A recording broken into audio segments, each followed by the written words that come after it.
Thank you for tuning in, webheads. And today we start in the year 1954, when the Comics Code Authority started banning violent supernatural creatures in its content, including specifically acts of vampirism, for both their bloodlust and their often erotic connotations. But by 1971, however, they had laxed on the issue, and Marvel jumped right on it. Enter issue 101 of Amazing Spider-Man, that features the first appearance of Morbius, the Living Vampire.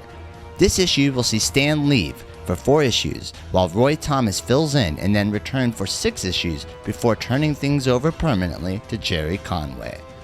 This book has been a hot commodity since the buzz about Jared Leto's Morbius movie hit the streets. And as far as first appearances go, well, this one flew under the radar for a while now. Diving in, we see Peter Parker has grown 4 extra arms. He realizes that it's because of the potion he created and took to remove his spider powers so that he could stop being Spider-Man and live a normal life and settle down with Gwen Stacy. Pete, in his new state, panics, and thinking himself a freak, he snaps back to reality when his phone rings. When he answers the phone, it turns out to be Gwen. She's inviting him to come see a movie. Peter makes up an excuse and snaps at her so that she'll leave him alone and forgive him in case they don't see each other again. Gwen is saddened by this, but gets this message and hangs up. Peter tries to envision the good that could come of this new arms, but that quickly turns into what would happen if his Aunt May saw him in this state and what it'd do to her heart. Soon after his phone rings again, the second call ends up being Joe Robertson from the Daily Bugle, offering him a late-night photo assignment. Peter rejects the offer, saying he's going to the country for a rest cure, which angers Jameson but worries Robertson. This leads Peter into a deeper depression, thinking that he's now lost both the girl of his dream and his job. After that, Peter gets an idea. He calls Dr. Kirk Connors and reveals to him that it is Spider-Man and that he needs his help. Spider-Man asks Dr. Connors if he has a place he can stay for a while. Kurt offers up his Southampton home for Spider-Man's use, telling Spider-Man that the key is under the mat and that if he needs, there is a fully equipped lab in the basement. Peter hangs up and starts to pack. Knowing he can't take a cab or a train in his condition, he decides to web swing to Connor's house instead. Peter arrives and the scene shifts to a boat a mile downshore where a meeting is being held between some scared sailors. The meeting is led by Whitey. He tells them that the Captain Bloom is dead. Whitey blames the guy in the hold because they've had nothing but bad luck and missing sailors since they found him stranded in the ocean. They go confront the man in the hold though, and he is barely awake. He manages to hold them off and escape, leaving the crew to think that he had jumped overboard. Night falls and the crew go to sleep. The man returns to the ship, but now his skin is pale, white, and he resembles a vampire.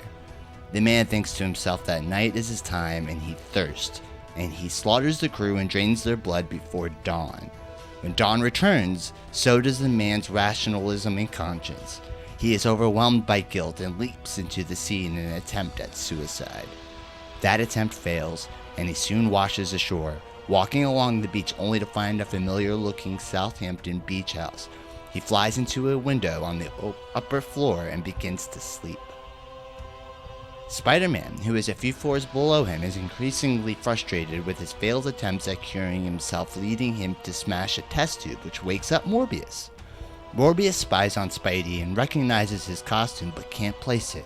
He notices the 6 arms as well, but in his thirst he doesn't care and hastily swoops down and attacks Spider-Man. Morbius smacks into Spider-Man, but he rebounds quickly, only for Morbius to jump towards him again, then gripping at Spider-Man's throat. Spider-Man sees the resemblance of a vampire at first, but won't believe it initially, writing him off as just another kooky supervillain. Spider-Man bats Morbius away, but he quickly bounces back with his fangs inches from Spider-Man's throat. This changes Spidey's mind, and he calls Morbius what he initially refused to believe, a vampire. Morbius scoffs at this before pouncing on Spider-Man yet again and throwing him down from the 2nd floor, leaving Spidey in a dazed, unconscious state, which is perfect for Morbius to feed upon. Right before Morbius is about to feast on Spidey is when Dr. Connors arrives. Connors dodges Morbius' attack, but is panicked by his presence, which leads the good doctor to transform into the monstrous lizard. The 2 creatures argue about who will be the one to kill Spider-Man. Just as the 2 rush towards Spidey, He wakes up and sees them coming at him from both sides.